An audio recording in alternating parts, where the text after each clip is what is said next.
Proses pernafasan pada manusia. Ketika bernafas, organ-organ pernafasan bergerak bersama-sama. Diafragma kontraksi sehingga paru-paru memiliki ruangan yang lebih besar untuk mengisi udara. Untuk kebutuhan mengisi udara di paru-paru, otot tulang rusuk juga mengangkat ke atas, sehingga udara pun masuk melalui hidung dan mulut, lalu melewati trakea atau tenggorokan. Pada saat ini silia bergetar agar lendir dan kotoran dapat keluar dari paru-paru. Selanjutnya melalui bronchus dan bronchiolus, udara melewati cabang di paru-paru.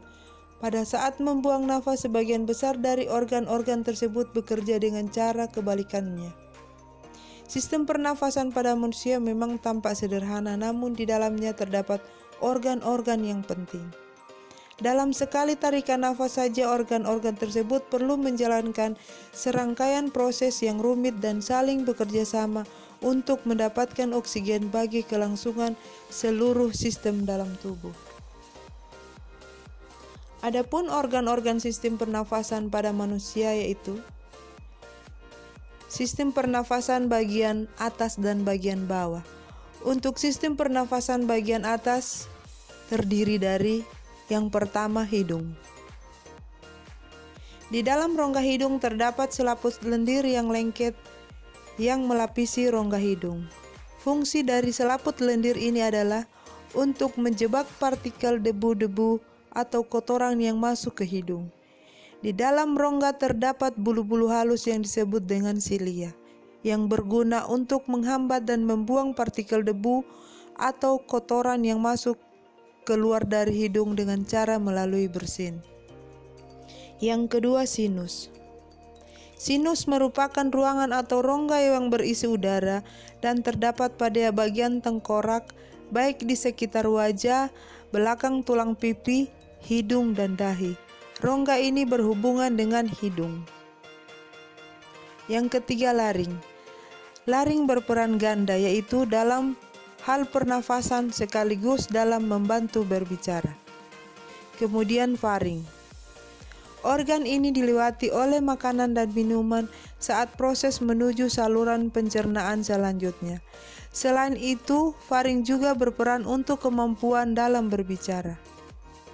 Dan yang kedua yaitu saluran pernafasan bagian bawah yang terdiri dari pertama, trakea. Trakea merupakan jalan nafas utama menuju paru-paru. Organ ini terletak di bawah laring. Yang kedua, bronchus. Bronchus adalah organ yang bercabang dari trakea menuju paru-paru yang berfungsi mengambil udara untuk selanjutnya diteruskan ke paru-paru. Yang ketiga, paru-paru. Paru-paru merupakan organ terbesar dan memiliki peranan penting dalam sistem pernafasan, yang bertugas untuk menampung udara dan menyediakan oksigen untuk seluruh aktivitas di dalam tubuh yang dialirkan melalui pembuluh darah dan menghembuskan karbon dioksida ke luar tubuh. Yang keempat, diafragma. Diafragma adalah otot-otot pernafasan udara. Organ ini dapat kontraksi dan rileks secara bergantian, sehingga membuat udara dapat masuk ke dalam paru-paru. Perubahan anatomis dan fisiologi sistem pernafasan pada ibu hamil dibagi menjadi 3 trimester. Untuk trimester pertama, secara fisiologis biasanya ibu hamil tidak mengalami gangguan pernafasan. Pada trimester kedua, ibu hamil sudah mengalami sesak nafas karena penurunan tekanan karbon dioksida.